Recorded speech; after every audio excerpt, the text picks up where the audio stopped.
ఇంకెన్నాళ్ళు రెంటింట్లో ఉంటాం? సొంత ఇంటి కలను నెరవేర్చుకుందాం. Suman TV biggest property expo October 18th, 19th HSCC Novotel Hyderabad. ఇప్పుడే ఫ్రీ ఎంట్రీ కోసం కాల్ చేయండి. సార్ నమస్తే సార్. నమస్తే అండి. సార్ ఇదివరకు రోజుల్లో పలానా ఊర్లో పలానా వాళ్ళకి క్యాన్సర్ వచ్చిందంట అనుకునేవాళ్ళం. ఇప్పుడు మన కాలనీలోనే ఇద్దరు ముగ్గురికైనా కంపల్సరీగా క్యాన్సర్ అనే పదం వినిపిస్తుంది. ఎందుకు ఇంత ప్రామినెంట్ అయింది సార్? మీరు అన్నట్టు క్యాన్సర్ ఇన్సిడెంట్స్ అంటే ప్రతి సంవత్సరం వచ్చే కొత్త క్యాన్సర్ కేసుల సంఖ్య గణనీయంగా పెరిగిపోతుందండి. 2022 లాస్ట్ టైం ICMR వాళ్ళు ఇచ్చిన ఎస్టిమేట్ అంటే 2 సంవత్సరాల క్రితం భారతదేశంలో 16.5 లక్షల న్యూ క్యాన్సర్ కేసెస్ కనుగొనబడ్డాయని ICMR వారు అంచనాకు వచ్చారు. Indian council for medical research, New Delhi. మన భారతదేశంలో cancer is not a notifiable disease. అంటే మీరు కూడా ఆఫ్టర్నూన్ నేను ఇవాళ క్యాన్సర్ పేషెంట్ చూశాను అనుకోండి, కొత్త క్యాన్సర్ పేషెంట్, నేను ఎవరికి నోటిఫై చేయాల్సిన అవసరం లేదు, ట్రీట్ చేస్తే సరిపోతుంది. ఒక కరోనా పేషెంట్ చూస్తే మాత్రం వెంటనే మున్సిపల్ అథారిటీస్కి నోటిఫై చేయాలి. So cancer is not a notifiable disease కాబట్టి ఇది ఒక అంటే వాళ్ళు చేయలేదు, ఇంకా ఇది ఒక రఫ్ అంచనా అని అనుకుంటున్నాం. సైంటిస్టులు అలాగే డాక్టర్స్ బిలీవ్ చేసేది ఏంటంటే 16 లక్షలు కాదు, more than 25 lakh new cancer cases భారతదేశంలో ఉంటాయని సైంటిస్టులు డాక్టర్లు గట్టిగా నమ్ముతున్నారు. సో క్యాన్సర్ ఇన్సిడెంట్స్ అందున అర్బన్ ఏరియాస్లో చాలా ర్యాపిడ్గా పెరిగిపోతుందండి. ఉదాహరణకి బ్రెస్ట్ క్యాన్సరే తీసుకున్నట్టయితే ప్రతి 4 నిమిషాలకి ఒక స్త్రీ బ్రెస్ట్ క్యాన్సర్ బారిన పడుతున్నారు ఇండియాలో. ప్రతి 6 నిమిషాలకి ఒక స్త్రీ గర్భసంచి ముఖద్వార క్యాన్సర్ వల్ల చనిపోతున్నారు. స్త్రీలలో ముఖ్యంగా ఈ 2 క్యాన్సర్స్ చాలా ప్రిడామినెంట్గా చూస్తున్నామండి. పురుషుల్లో కూడా ఈ గ్యాస్ట్రో ఇంటెస్టైనల్ ట్రాక్ క్యాన్సర్స్, ముఖ్యంగా సౌత్ ఇండియాలో oral cavity cancers, stomach cancer, urban ఏరియాస్లో మళ్ళీ కోలన్ క్యాన్సర్ కూడా చాలా ర్యాపిడ్గా ఇంక్రీజ్ అవుతున్నాయండి. సార్ ఇప్పుడు అర్బన్ అని స్పెసిఫై చేస్తున్నారు, వైజ్ దట్? సో ఇక్కడ ఎందుకు ఎక్కువ? ఇన్ఫ్యాక్ట్ డిఫరెంట్గా అనుకుంటాం కదా సార్. లేదండి, అర్బన్ ఏరియాస్లో పొల్యూషన్ ఎక్కువ. క్యాన్సర్ రావడానికి 2 ముఖ్యమైన కారణాలు. ఒకటి ఎన్విరాన్మెంటల్ ఫ్యాక్టర్స్, అంటే మన చుట్టూ ఉండే మన ఫ్యాక్టర్స్, అవి including our life style. Okay. Genetic factors చాలా చిన్న పర్సెంటేజ్ ఆఫ్ క్యాన్సర్స్కి దారితీస్తాయి. ఉదాహరణకి BRCA1, BRCA2 మ్యూటేషన్ అనాలిసిస్ కనుక ఉన్నట్టయితే బ్రెస్ట్ క్యాన్సర్, ఓవేరియన్ క్యాన్సర్ వచ్చే అవకాశాలు ఎక్కువగా ఉంటాయి. రెడ్ జీన్ మ్యూటేషన్ అనాలిసిస్ ఉన్నట్టయితే థైరాయిడ్ క్యాన్సర్ వచ్చే అవకాశాలు ఎక్కువగా ఉంటాయి. మెడలరీ కార్సినోమా థైరాయిడ్ అంటాము. అలాగే FAP gene, familial adenomatous polyposis coli gene ఉన్నట్టయితే కోలన్ క్యాన్సర్ వచ్చే అవకాశాలు ఎక్కువగా ఉంటాయి. ఈ జెనెటిక్ ఫ్యాక్టర్స్ కాకుండా ఎన్విరాన్మెంటల్ ఫ్యాక్టర్స్ అంటే మన లైఫ్ స్టైల్, అంటే మనం తీసుకునే ఆహారం, మన life style of living urban ఏరియాస్లో చాలా వేరీడ్గా ఉంటుంది. ఇప్పుడు ఉదాహరణకి మనం తీసుకునే ఆహారంలో సాచురేటెడ్ ఫ్యాట్స్ ఎక్కువగా ఉంటున్నాయి. ఈ పిజ్జాలు, బర్గర్లు, మైదా, ఇవన్నీ కూడాను అనేక రకాలైన కార్సినోజెన్స్ ఉంటాయి, క్యాన్సర్ కారకాలు ఉంటాయి. ఉదాహరణకి మనం డైట్ ఫస్ట్ కాన్సన్ట్రేట్ చేద్దాం. ఈ మైదా రోజు వాడే మైసూర్ బోండా దగ్గర నుంచి ఉప్మా దాకా, అలాగే ప్రతి కేక్లోను ప్రతి స్వీట్లోను వాడేదంతా కూడాను హోటల్స్లో వాడే రుమాలి రోటీలు అన్నీ కూడా మైదాతో తయారు చేసేవి. సార్ మరి వెస్టర్న్ కంట్రీస్ వాళ్ళు కూడా ఎక్కువగా ఆల్ పర్పస్ ఫ్లవర్ మీద డిపెండ్ అవుతారు. మైదా వాడరు వాళ్ళు. సార్ పిజ్జాలు, బర్గర్, శాండ్విచ్లే కదా, మైదాలు తక్కువగా వాడతారు మేడం. అక్కడ కూడా చాలా ఎక్కువ cancer incidents. Welcome to it. మైదా చాలా ఎక్కువ మైదా యూసేజ్ ఉన్న ఏరియాల్లో క్యాన్సర్ వచ్చే అవకాశాలు ఎక్కువగా ఉంటాయి. మైదా తయారు చేసే క్రమంలో వాడే కెమికల్స్ వల్ల కూడా క్యాన్సర్ వస్తుంది. మైదా తయారు చేసే క్రమంలో వాడే కెమికల్స్ వల్ల కూడా క్యాన్సర్ వస్తుంది. అలా కాకుండా ఈ సాచురేటెడ్ ఫ్యాట్స్ తీసుకున్న వాళ్ళలో ఒబేసిటీ ఎక్కువ ఉంటుంది. ఒబేసిటీ ఉన్న వాళ్ళలో breast cancer, colon cancer, ovarian cancer, endometrial cancer వచ్చే అవకాశాలు ఎక్కువగా ఉంటాయి. సో ఇది డైట్ పరంగా చూసినట్టయితే ఆహారపు అలవాట్లో, అలాగే ప్రతి ఫుడ్ ఐటమ్ కూడా ఇప్పుడు అంతా కూడా కల్తీ లేనిది లేదు. మీరే చూస్తున్నారు, రోజు ఫుడ్ సేఫ్టీ ఇన్స్పెక్టర్స్ ఎలా ఇన్స్పెక్ట్ చేసినప్పుడు పెద్ద పెద్ద మాల్స్లో ఇంక్లూడింగ్ రామేశ్వరం కేఫ్లో స్పాయిల్డ్ ఐటమ్స్ కనుగొనడం జరిగింది. ఇదే కాకుండా మనం కర్ణాటక గవర్నమెంట్ ఈ మధ్యనే పీచు మిఠాయి, కాటన్ క్యాండీలో రోడమిన్ B అనే కెమికల్ ఉంటుంది. పానీపూరిలో చేసే కెమికల్స్ అవన్నీ కూడా క్యాన్సర్ కారకాలని వాటినన్నింటిని కూడా బ్యాన్ చేయడం జరిగిపోయింది. ఈ మంచూరియా వేసే కలర్స్, ఆర్టిఫిషియల్ కలర్స్ అన్నీ కూడాను, ముఖ్యంగా ఈ చైనీస్ డిషెస్లో వాడే అజినమోటో అన్నిట్లో కూడా ఈ క్యాన్సర్ కారకాలు ఉన్నట్టుగా అనేక రకాలైన ఫుడ్ సేఫ్టీ ఇన్స్పెక్టర్స్ పర్యవేక్షణలో తెలిసింది. అయినప్పటికీ విరివిగా వాడుతున్నాము. తర్వాత రీయూజ్డ్ ఆయిల్స్, అదే ఆయిల్ వాడుతుంటారు. పొద్దున్నే మీరు మిర్చి బండి దగ్గర వారు బాండి పెట్టి ఆయిల్ పోస్తే సాయంకాలం రాత్రి అయిపోయే వరకు అదే ఆయిల్ వాడతారు. మరుసటి రోజు పొద్దున్న మిగిలిపోయిన ఆయిల్ మళ్ళీ పోసి కావాలంటే కొంచెం ఎక్కువ ఆయిల్ పోసి వాడతారు. అనేక రకాలైన కెమికల్ టాక్సిన్స్ వాటి నుంచి ఉత్పత్తి అవుతున్నాయి. మన ఇంట్లో వాడే మైక్రో ఓవెను, అలాగే టెఫ్లాన్ కోటెడ్ ప్యాన్స్ చాలా పాపులర్. ఒక 20 years బ్యాక్ మీకు గుర్తుందో, మీరు పిల్లలు మీకు తెలియదేమో, నాన్ స్టిక్ ప్యాన్స్. అవును సార్. నాన్ స్టిక్ ప్యాన్స్ నాకు ఒక 20-30 years back very popular. Yes. అందరూ అవే వాడేవారు. ఆయిల్ లేకుండా నేను దోశ వేసుకుంటాను, ఆయిల్ లేకుండా ఆమ్లెట్ వేసుకుంటాను అని అవే వాడేవాళ్ళు. దాంట్లో వాడే ఆ టెఫ్లాన్ కోటింగ్ నుంచి వచ్చే కెమికల్స్ అన్నీ కూడా 100% క్యాన్సర్ కారకాలు. My God. అలాగే ఫ్రూట్స్లోను వెజిటబుల్స్లోను ఉండే lot of anti cancer substances ఉంటాయి, యాంటీ ఆక్సిడెంట్స్ ఉంటాయి. వీటిల్లో క్యాన్సర్ రాకుండా చేసే ఉంటాయి. సో ఇవన్నీ కూడా ఫ్రూట్స్, గ్రీన్స్, వెజిటబుల్స్ ఎక్కువగా తీసుకుంటూ, రెడ్ మీట్ ఇవన్నీ తక్కువగా తీసుకుంటూ, omega-3 ఫ్యాటీ యాసిడ్స్ ఎక్కువగా ఉండే సీ ఫిష్ని తీసుకోవటం వల్ల కూడా క్యాన్సర్ వచ్చే అవకాశాలు బాగా తక్కువగా ఉంటాయి. క్యాన్సర్తో పాటు హార్ట్ అటాక్స్, సెరిబ్రోవాస్కులర్ యాక్సిడెంట్స్ కూడా తక్కువగా వస్తుంటాయి. ఈ లైఫ్ స్టైల్లో ఫుడ్ అనేది ఒక ఇంపార్టెంట్ ఐటమ్. సో ఇప్పుడు ఫస్ట్ ఆఫ్ ఆల్ ఫుడ్కే ఫస్ట్ ప్రిఫరెన్స్ ఇస్తున్నారు సార్. ఇంటేక్ వల్లే మ్యాక్సిమం వస్తున్నాయి. అందుకని ఇంట్లో హోమ్ కుక్డ్ ఫుడ్స్, బయట వాడే ఆయిల్స్ అన్నీ కూడా పెద్ద పెద్ద స్టార్ హోటల్స్లో వాడే ఆయిల్స్ కూడా డెఫినెట్లీ అన్నీ కూడా క్వాలిటీలో కాంప్రమైజ్ అవుతున్నారు. ఇది నెంబర్ 1. నెంబర్ 2, మన లైఫ్ స్టైల్. విపరీతంగా ఎప్పుడు కూడా ఎయిర్ కండిషన్డ్ ఆఫీసుల్లో కూర్చోవటం, సన్లైట్కి ఎక్స్పోజ్ అవ్వకపోవటం, సెడెంటరీ లైఫ్ స్టైల్కి అలవాటు పడి ఒబేసిటీ వన్స్ అగైన్. ఆ తర్వాత చాలామంది ఇప్పుడు ఈ బీపీఓ ఆఫీస్లో పనిచేస్తుంటారు. రాత్రిపూట మీరు గచ్చిబౌలి వస్తుంటే అన్ని టాల్ బిల్డింగ్స్ నిండా వెల్ లెట్ బిల్డింగ్స్, లక్షలాది మంది ఎంప్లాయీస్ పనిచేస్తున్నారు. చాలా హ్యాపీగా ఉంది, మన పిల్లలందరికీ మంచి ఉద్యోగాలు దొరుకుతున్నాయి, రాష్ట్ర ప్రజలకు అందరికీ అని కూడా అనుకుంటున్నాం. ఆ బీపీఓ ఆఫీస్లో పనిచేసే నైట్ టైం పనిచేసే వాళ్ళందరిలో కూడా breast cancer, colon cancer, ovarian cancer, lung cancer వచ్చే అవకాశాలు ఎక్కువగా ఉంటాయి. Because of sleeping patterns. మన రిథమ్ దెబ్బతింటోంది. రాత్రిపూట పడుకోవాలి, చక్కగా సాయంకాలం 7-8 డిన్నర్ చేసుకుని 9 o'clock లోపల పడుకుంటే, అది కూడా డార్క్ రూమ్లో పడుకుంటే, బెడ్ లైట్ లేకుండా పడుకుంటే, పొద్దున్నే 1 o'clock 2 o'clock మెలటోనిన్ అనే హార్మోన్ ఉత్పత్తి అవుతుంది. ఆ melatonin strong anti cancer properties. ఇప్పుడు మనం అంతా ఏం చేస్తాం, ఇంక్లూడింగ్ మీరు నేను కూడా, రాత్రి 11 దాకా పనిచేస్తున్నాము, లేకపోతే 10 దాకా పనిచేస్తున్నాము, ఇంటికి వెళ్ళి 1 గంట టీవీ చూస్తూ, ఆ తర్వాత పడుకున్నప్పుడు కూడా ఆ మొబైల్ స్క్రీన్ చూస్తూ, ఆ రోజు ఆ వాట్సాప్ మెసేజ్లకు ఆన్సర్స్ పెట్టి న్యూస్ చూసుకొని పడుకుంటున్నాం, ఆ బ్లూ స్క్రీన్ చూస్తూ పడుకుంటున్నాం. ఇంకెక్కడ ఉత్పత్తి అవుతుంది మెలటోనిన్ హార్మోన్? ఉత్పత్తి అవ్వదు. It has a strong anti cancer properties. So అందరూ కూడా రిథమ్ దెబ్బతింటోంది. పైగా బెడ్ లైట్ వెల్ లైట్ రూమ్లో పడుకున్నా మెలటోనిన్ హార్మోన్ ఉత్పత్తి అవ్వదు. బెడ్ లైట్ అవాయిడ్ చేయాలి, ఎస్పెషల్లీ వైట్ లైట్, అన్ని లైట్స్ అవాయిడ్ చేయాలి. ఎక్సెప్ట్ ఇఫ్ ఎట్ ఆల్ ఇంకా మీకు మరీ భయంగా ఉంటే లైట్ లేకుండా పడుకోవడానికి చిన్న రెడ్ లైట్ వాడండి, అంతే తప్ప మిగతా ఏ లైట్ వాడకూడదు. దానివల్ల ఈ మెలటోనిన్ హార్మోన్ ఉత్పత్తి అవ్వదు. ఆ ఉత్పత్తి అవ్వకపోతే దానికి కావాల్సిన దానికి ఒక ఇంపార్టెంట్ మనకి ప్రొటెక్టివ్ ఏజెంట్, అది క్యాన్సర్ రాకుండా, అది మిస్ అవుతున్నాం. ఇది ఈ 2 very very important.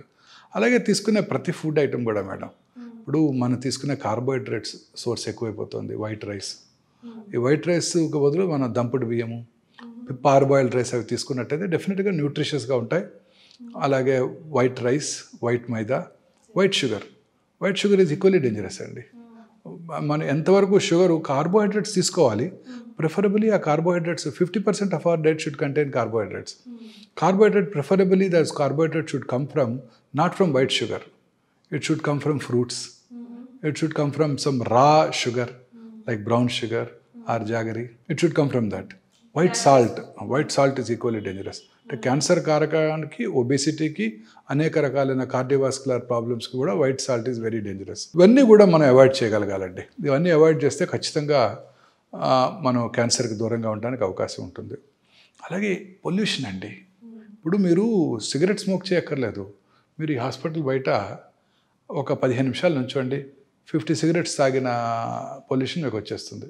Because of pollution. Panjagutta చౌరస్తాలో మీరు 5 నిమిషాలు నుంచుంటే చాలు, మీరు ఖచ్చితంగా 50 cigarettes స్మోక్ చేస్తే ఎంత ఇల్ ఎఫెక్ట్స్ ఉంటాయో అంత ఇల్ ఎఫెక్ట్స్ ఉంటాయి. కానీ మనం ఇప్పుడున్న సర్కమ్స్టాన్స్ ఇవన్నీ అవాయిడ్ చేయలేం కదా సార్, మరి ఎట్లా మనల్ని ఎలా ప్రిపేర్ చేసుకోవాలి? సో అలాగే ఎన్విరాన్మెంటల్ పొల్యూషన్తో పాటు ఆక్యుపేషనల్ హజార్డ్. బార్బర్స్ రోజు డై చేస్తుంటారు, దే గెట్ క్యాన్సర్. లూజ్గా అంటే పెయింట్స్ అమ్మే వాళ్ళలో క్యాన్సర్ వచ్చే అవకాశాలు ఎక్కువగా ఉంటాయి. డెఫినెట్గా క్యాన్సర్ వచ్చే అవకాశాలు ఎక్కువగా ఉంటాయి. ఇవన్నీ కూడా కెమికల్స్ అండి. తర్వాత అనేక రకాలైన industrial pollution, asbestos industry, dust ఎక్కువగా ఉండే అనేక సిమెంట్ ఇండస్ట్రీ, ఆ తర్వాత కోల్ మైన్స్.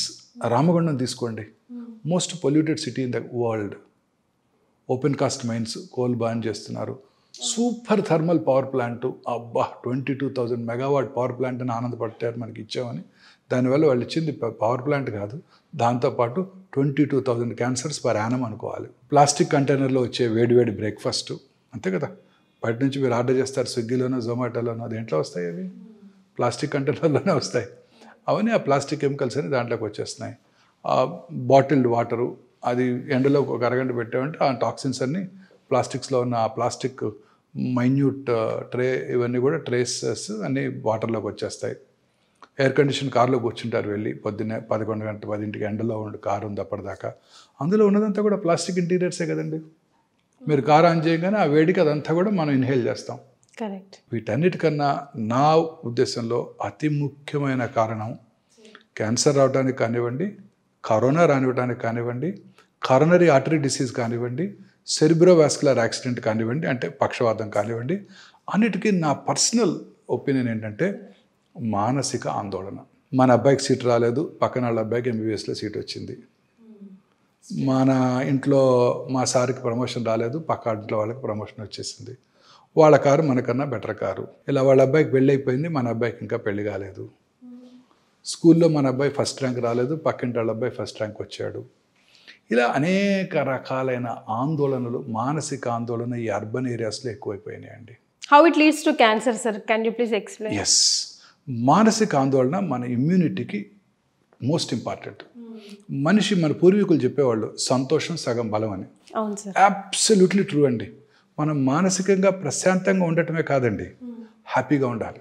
హ్యాపీగా ఉంటే మీకు ఏ జబ్బు రాదండి. రోజు అనుకుంటాం కరోనా టైంలో గుర్తుందా, మనకు ఆ వాచ్మెన్ ద్వారా కరోనా వచ్చింది, మనకు ఆ పూలు అమ్మేవాడి ద్వారానో వెజిటబుల్స్ అమ్మేవాడి ద్వారా కరోనా వచ్చింది. మరి వాళ్ళు బాగానే ఉన్నారే, మరి ఇంట్లో ఉన్న వాళ్ళకి ఎందుకు ఎలా వచ్చింది? వాళ్ళు చక్కగా అమ్ముకుంటూ వచ్చి వెళ్ళి అమ్ముకున్నాడు, హ్యాపీగా ఉంటారు వాళ్ళు. ఈరోజు చూసుకుంటారు, రేపటి సంగతి తర్వాత చూసుకుంటారు. మనమేమో మన పిల్లలకి, మనవరాల పిల్లలకు కూడా మనం సంపాదించి పెట్టాలని ఆశిస్తున్నాం. మానసిక ఆందోళన అండి. మన బాడీలో మనందరికీ తెలిసిన విషయం, ఇప్పుడు మన బాడీలో 22,000 ప్రోటాన్ కోడింగ్ జీన్స్ ఉంటాయి. Watson and Crick genomic mapping చేశారు. ఆ జెనోమిక్ మ్యాప్లో ఇన్ని జీన్స్ ఉన్నాయి అని కనుక్కున్నారు. Equally good number of non proton coding jeans కూడా ఉంటాయి. ఈ 22,000 ప్రోటాన్ కోడింగ్ జీన్స్లో ఒక 500 to 600 ఆంకోజీన్స్, అంటే క్యాన్సర్ కారక జన్యువులు ఉంటాయని సైంటిస్టులు కనుక్కున్నారు. Now this is accepted world wide. ఈ క్యాన్సర్ కారక జన్యువుల్లో ఉండే మ్యుటేషన్స్, అంటే అవి మార్పు చెందుతుంటాయి, దానివల్లే క్యాన్సర్ వస్తుందని ఇప్పుడు సైంటిస్టులు గట్టిగా నమ్ముతున్నారు. సో ఆ మ్యుటేషన్స్ మీలోనూ, నాలోనూ, వాళ్ళలోనూ రోజు వస్తుంటాయి. మన immunity takes care of them. మన ఇమ్యూనిటీ ఎప్పుడైతే దెబ్బతిందో అప్పుడు ఆ మ్యుటేషన్స్ ఎక్కువగా వ్యాప్తి చెంది క్యాన్సర్కి దారితీస్తాయి. ఒక వెరీ ఇంట్రెస్టింగ్ ఎగ్జాంపుల్ అండి. ఒక పేషెంట్కి మెలనోమా వచ్చింది, అంటే స్కిన్ క్యాన్సర్. అది మెలనోమా స్కిన్ క్యాన్సర్. అమెరికాలో క్యూర్ అయిపోయింది. క్యూర్ అయిపోయిన 20 సంవత్సరాల తర్వాత వారు ఒక యాక్సిడెంట్లో బ్రెయిన్ డెడ్ అయ్యారు కాబట్టి వారి కిడ్నీని తీసి ఇంకొక మనిషికి డొనేట్ చేశారు. మనలో కిడ్నీ రాగానే ఒక పేషెంట్ రెసిపియంట్ అంటాం, అంటే కిడ్నీ తీసుకున్న వాళ్ళు. డోనర్ ఏమో ఈ brain dead person who had melanoma 20 years back. ఈ రెసిపియంట్ ఆ కిడ్నీని రిఫ్యూజ్ చేస్తుంది. ఎవరికైనా అంతే. ఇప్పుడు మీరు కిడ్నీ ట్రాన్స్ప్లాంట్ చేస్తే ఐడెంటికల్ ట్విన్ కాక ఇంకెవరి తల్లి దగ్గర నుంచి కొడుకు ఇచ్చినా, కొడుకు దగ్గర నుంచి తల్లికి ఇచ్చినా, first thing body does it rejects the kidney. దానికి మన బాడీలో T cell మీడియేటెడ్ ఇమ్యూనిటీ అంటారు. T cells ఉంటాయి. కరోనా టైంలో విన్నాం B cells, T cells, నాకు యాంటీబాడీస్ ఎక్కువ ఉన్నాయి, మీకు తక్కువ ఉన్నాయి అని విన్నాం కదా మనం. ఆ T cells are called killer cells. ఆ T cells ఏం చేస్తాయి, ఆ ట్రాన్స్ప్లాంట్ అయిన కిడ్నీని రిజెక్ట్ చేసేస్తాయి. అలా రిజెక్ట్ చేయకుండా ప్రతి కిడ్నీ రెసిపియంట్కి ఇమ్యూనో సప్రెసివ్ థెరపీ పెడతారు డాక్టర్స్, నెఫ్రాలజిస్ట్. అప్పుడు ఆ T cell మీడియేటెడ్ ఇమ్యూనిటీని బ్లంట్ చేసేసి ఆ కిడ్నీని ఆ బాడీ రెసిపియంట్ ఉంచుకుంటుంది. సో ఇమ్యూనిటీ తగ్గిస్తారు కావాలని. సో ఈ పేషెంట్కి ఏమైంది, ఆ కిడ్నీ రెసిపియంట్కి ఏమైంది, ఆ కిడ్నీలో ఉన్న ఆ రెసిపియంట్కి మెలనోమా వచ్చింది. అంటే 20 సంవత్సరాలుగా ఆ మెలనోమా స్కిన్ క్యాన్సర్ సెల్స్ కిడ్నీలో ఉండి ఈ రెసిపియంట్కి ఇమ్యూనోసప్రెసివ్ థెరపీ ఇవ్వగానే అవి యాక్టివేట్ అయిపోయాయి. సో చూడండి, immunity plays a very major role. It's very very important. Immunity plays a very major role. Sir ఏ క్యాన్సర్కైనా బాడీ జనరల్ సిమ్టమ్స్ అయినా త్రో చేయదా సార్? ఎందుకంటే చాలా మందిలో విన్నాం సార్, ఇటు ఫ్రెండ్ సర్కిల్లో కానివ్వండి, ఇటు ఫ్యామిలీస్లో కానివ్వండి, 3rd స్టేజ్కే అలర్ట్ అవుతున్నారు. అంతవరకు తెలియకుండా ఎలా ఉంటుంది సార్ బాడీ? లేదండి, cancer is a silent killer. మీరు పెద్ద పెద్ద సెలబ్రిటీస్ చూశారు కదా, అందరూ 4th స్టేజ్లోనే డయాగ్నోస్ చేయబడ్డారు. Steve Jobs. సో ఈ బ్రెయిన్ క్యాన్సర్ లక్షణాలు తీసుకున్నట్టయితే అర్లీ మార్నింగ్ హెడేక్, పొద్దున్నే లేవగానే హెడేక్, లేకపోతే నిద్రలో హెడేక్తో నిద్ర లేవటం 4 గంటలకు 5 గంటలకు, వర్సనింగ్ హెడేక్ ఎస్పెషలీ 50sలో, very characteristic symptom of brain tumour. అలాగే ఫిట్స్ రావటం, కన్వల్షన్స్, తర్వాత హెడేక్ అంటే ఫిట్స్తో పాటు సడన్గా కాన్షియస్నెస్ కోల్పోవటం, ఇవన్నీ కూడా warning signals of brain tumour. బ్రెయిన్లో ఎక్కడైతే లొకేషన్ని బట్టి సిమ్టమ్స్ ఉంటాయి. ఉదాహరణకి చిన్న మెదడు అంటాం, సెరిబెల్లం, అక్కడ కనుక క్యాన్సర్ వచ్చినట్టయితే ఆల్కహాల్ తాగిన వాళ్ళు ఎలా నడుస్తారో అలా నడుస్తుంటారు. తర్వాత ఫ్రాంటల్ లోబ్లో వచ్చింది అనుకోండి, అందరి ముందు డ్రెస్ చేంజ్ చేసుకోవటం వెరీ ఇంపార్టెంట్. సో కొన్నిసార్లు అందరి ముందు యూరిన్ పాస్ చేయటం, అందరి ముందు డ్రెస్ చేంజ్ చేసుకోవటం, లొకేషన్ బట్టి ఫ్రాంటల్ లోబ్లో. కొంతమందికి ఆ స్పీచ్ ఏరియాలో ట్యూమర్ వచ్చింది అనుకోండి, అంతా బాగానే ఉంటుంది, మాట్లాడలేరు వాళ్ళు, ఈ కాంట్ ఎక్స్ప్రెస్ ఎనీథింగ్, అలా చూస్తుంటారు అంతే. కూర్చోండి అంటే కూర్చుంటారు, పడుకోండి అంటే పడుకుంటారు, ఆయన ఏమైనా చెప్పాలంటే నోట్లోంచి మాట రాదు. కొంతమందికి విజన్ డిస్టర్బెన్సెస్, కొంతమందికి మోటార్ ఏరియాలో వచ్చిందంటే ఆపోజిట్ సైడ్ కాలు చెయ్యి వంకర అదే పని చేయకుండా ఉండటం, ఇలా అనేక రకాలుగా మేనిఫెస్ట్ చేస్తుంది బ్రెయిన్ ట్యూమర్. కిందకు వచ్చామనుకోండి, oral cavity tumours are the commonest tumours in South India in men. ఈ especially gutka, paan chewing habits ఉన్న వాళ్ళు ఈ క్యాన్సర్స్ ఎక్కువగా చూస్తుంటాం. సో క్యాన్సర్ రావడానికి అనేక రకాలైన కారణాలు డిస్కస్ చేసినప్పుడు ఈ దురలవాట్లు కూడా చాలా ఇంపార్టెంట్ అండి. స్మోకింగు, అంటే స్మోక్లెస్ టొబాకో అంటారు, అంటే గుట్కా, కైని, అంబారి, ఏదో రకరకాల భాషల్లో వాడుతుంటారు, జర్దా వాడుతుంటారు. చాలామంది అడుగుతుంటారు, నేను ఇక్కడ నోట్లో నములుతాను, ఊసేస్తాను, నేను దాన్ని ఇంజెస్ట్ చేయను లోపలికి, నాకు ఎందుకు వస్తే అంటాడు క్యాన్సర్. ఓరల్ క్యావిటీలోనే కాదండి, అక్కడ ఓరల్ మ్యూకోజా నుంచి అబ్జార్బ్ చేయబడి బాడీలో ఇతర భాగాల్లో కూడా క్యాన్సర్ రావచ్చు. స్మోక్ గురించి చెప్పనవసరం లేదండి. స్మోక్ చేసిన 6 సెకండ్స్లో ఆ టొబాకోలో ఉండే 400 to 500 క్యాన్సర్ కారక సబ్స్టెన్సెస్, కార్సినోజెన్స్ అంటాం, అవి బ్లడ్లోకి వెళ్ళిపోయి లంగ్స్లోనే కాకుండా యూరినరీ బ్లాడర్లోను, ఆడవాళ్ళలో అయితే గర్భసంచి ముఖ ద్వారా సర్విక్స్ దగ్గర కూడా క్యాన్సర్ కలగజేయగలవు. అంత ప్రమాదకరమైంది ఈ టొబాకో. సో ఈ ఓరల్ క్యావిటీ క్యాన్సర్స్ని గుర్తించడం కూడా చాలా కష్టం అండి. అందరూ కూడా లేట్ స్టేజ్లో వస్తుంటారు. మోస్ట్ ఇంపార్టెంట్ సిమ్టమ్స్ ఏంటంటే ఎరుపు, తెలుపు, మిళితమైన ప్యాచెస్ ఉండటం, అలాగే టంగ్ పైన కానివ్వండి, బకల్ మ్యూకోజా దవడ లోపలి కానివ్వండి, లిప్స్ దగ్గర కానివ్వండి, అంగటి మీద కానివ్వండి, ఎక్కడైనా సరే అవేమి నొప్పి కలిగించవు, ఎవరు డాక్టర్ దగ్గరికి రారు. తర్వాత మాట స్పష్టత కోల్పోవటం, నాలుక లోపల ట్యూమర్ వచ్చినప్పుడు నాలుక కదలికలు దెబ్బతింటాయి, అప్పుడు మాట స్పష్టంగా ఉండదు, ఇది ఒక important warning signal. Feeling of foreign body sensation in the throat, మామూలుగా మనం ఏదైనా మింగుతున్నాం అనుకోండి, పూర్తిగా మింగలేకపోతే ఒక వేగ్ ఫీలింగ్ ఉంటుంది, ఇక్కడే ఉన్నట్టు థ్రోట్ వెనకాల. మింగినా కానీ అది అలానే ఉందనుకోండి, వాటర్ తాగినా కానీ, that could be a cancer. అంటే బాడీ ఆ ట్యూమర్ని ఫారిన్ బాడీ లాగా పర్సీవ్ చేస్తుంది, వెరీ ఇంపార్టెంట్ వార్నింగ్ సిగ్నల్. అలాగే చిగుళ్ళ నుంచి బ్లడ్ రావటం, అల్సర్ నుంచి బ్లడ్ రావటం ఓరల్ క్యావిటీలో, ఇవన్నీ కూడా important warning signal off cancer అండి, ఓరల్ క్యాన్సర్. కింద స్వరపేటిక దగ్గరికి వచ్చిందంటే గొంతు బొంగురు పోవటం, మాటలో క్వాలిటీ, స్వరంలో క్వాలిటీ దెబ్బతింటాం, ఇవన్నీ కూడా స్వరపేటిక క్యాన్సర్ లక్షణాలు. దగ్గు రావటం, లంగ్ క్యాన్సర్ అయితే మానని దగ్గు, తగ్గినప్పుడు వచ్చే కళ్ళలో బ్లడ్ పట్టడం, వెయిట్ లాస్ ఆఫ్ ఆకలి తగ్గిపోవటం, లో గ్రేడ్ చెస్ట్ పెయిన్ ఉండటం, ఇవన్నీ కూడా లంగ్ క్యాన్సర్ లక్షణాలు. ఇంకా అన్నవాహిక క్యాన్సర్ అయినట్టయితే మింగడానికి ఇబ్బంది పడటం, ఫస్ట్ సాలిడ్స్కి ఇబ్బంది పడటం, సాలిడ్స్ తీసుకున్న మింగలేకపోతే కొంచెం వాటర్ తాగితే లోపలికి వెళ్ళిపోతాయి, ఆ తర్వాత స్లోగా వెళ్ళని కూడా వెళ్ళవు, మెత్తగా చేసుకొని తినాల్సి వస్తుంది, తర్వాత లిక్విడ్స్ మాత్రమే వెళ్తుంటాయి, తర్వాత దానికి కూడా బ్లాక్ అయిపోవచ్చు, అప్పుడు కానీ రారు డాక్టర్ దగ్గరికి. మెయిన్ కారణం పేదరికం, డబ్బులు లేవు. తర్వాత స్టమక్ క్యాన్సర్, ఇది commonest cancer in South India, ముఖ్యంగా ఈ 2 రాష్ట్రాల్లో, ఆంధ్రప్రదేశ్, తమిళనాడు చాలా కామన్. వీరు తీసుకునే ఆహారం కామనెస్ట్ ఈజ్ రైస్. మరి రైస్ క్యాన్సర్ కలిగిస్తుందని మీరు బ్లంట్గా అడిగితే ఆన్సర్ లేదు, బట్ కలిగిస్తుందనే చెప్పాలి. మీరు చెప్పే వైట్స్లో రైస్ కూడా రైస్ కారణం ఏంటంటే ఈ గ్యాస్ట్రిక్ క్యాన్సరు 2 దేశాల్లో ఎక్కువ కనబడుతుంది, ఒకటి సౌత్ ఇండియాలో, రెండోది జపాన్లో. ఇద్దరికి కామన్ థింగ్ ఏంటండి? రైస్. సరే ఎన్నో జయిస్తున్నాము, ఎప్పటికైనా ఈ క్యాన్సర్ని జయించగలమా లేదా? తప్పక చేస్తామండి. ఈ నియర్ ఫ్యూచర్లోనే ఉంది. మన సైంటిస్టులు ఇప్పుడు they are on the job. So ఈ క్యాన్సర్ లక్షణాలు ఇవన్నీ కూడాను మనం ఒక అవగాహన కనుక పెంచుకుంటే, ఈ లక్షణాలు ఉన్నప్పుడు డాక్టర్ దగ్గరికి వెళ్ళి పరీక్ష చేయించుకొని అది క్యాన్సర్ కాదు అని నిర్ధారణ చేసుకోవడం చాలా ఇంపార్టెంట్. మీరు అడిగిన నెక్స్ట్ క్వశ్చన్, ఎప్పటికైనా దీన్ని జయించగలమా? ఎస్, ఖచ్చితంగా జయిస్తారు సైంటిస్టులు.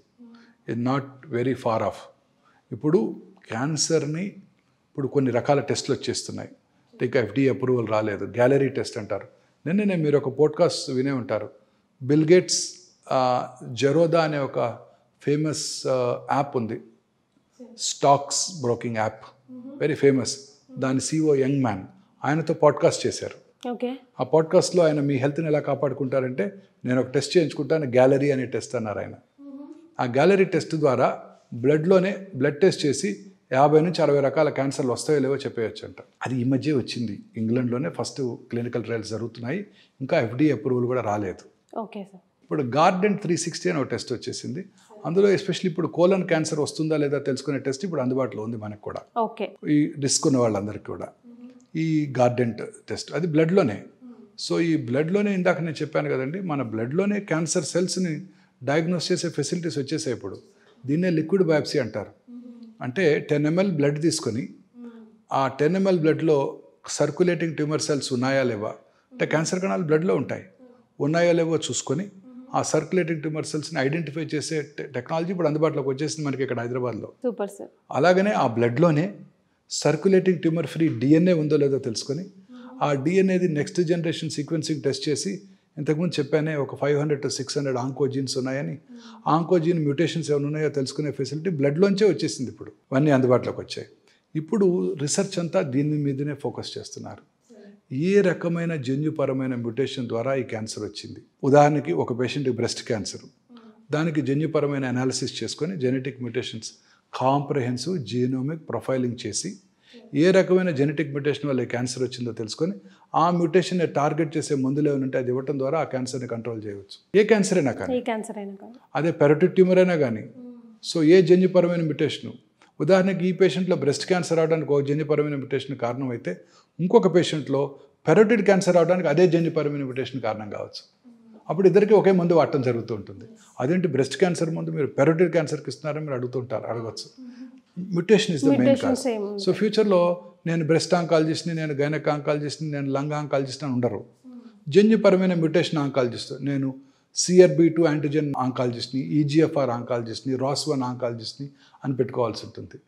సో ఫ్యూచర్లో ఈ కాంప్రహెన్సివ్ జెనోమిక్ ప్రొఫైలింగ్ చేసి ఆ జన్యుపరమైన మ్యూటేషన్ ఐడెంటిఫై చేసి ఆ మ్యూటేషన్ని టార్గెట్ చేసే మందుల ద్వారా మనం క్యాన్సర్ని జయించగలుగుతాం. సార్, ఇప్పుడు ఒక ఫ్యామిలీలో ఎవరికైనా పెద్దవాళ్ళకి బ్రెస్ట్ క్యాన్సరే ఉందనుకోండి, ఆ ఫ్యామిలీ పర్సన్స్కి వచ్చే అవకాశాలు ఎంతవరకు ఉంటాయి? మరి వాళ్ళకి పాపం ఇప్పుడు మనం లైఫ్ స్టైల్ చేంజెస్ అంటున్నాము, ఫుడ్ చేంజెస్ అంటున్నాం కదా సార్. పాపం వాడి లైఫ్ స్టైల్ బాగానే ఉంటుంటుంది కాబట్టి జీన్లో ఉంది కాబట్టి వీడికి వచ్చి ఉంటుంది.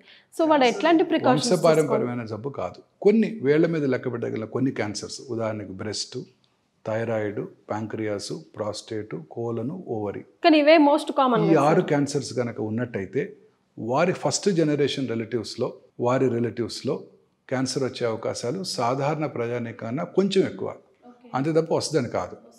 ఇందాక నేను చెప్పిన జెనెటిక్ కాజెస్ వేరు, BRCA1, BRCA2, యాంజెలినా జోలీ ఎగ్జాంపుల్ చెప్పాను, అవి వేరు. అవి కాకుండా రొటీన్గా ఇవి కొంచెం ఎక్కువ తప్ప వాళ్ళకి వస్తుందని కాదు.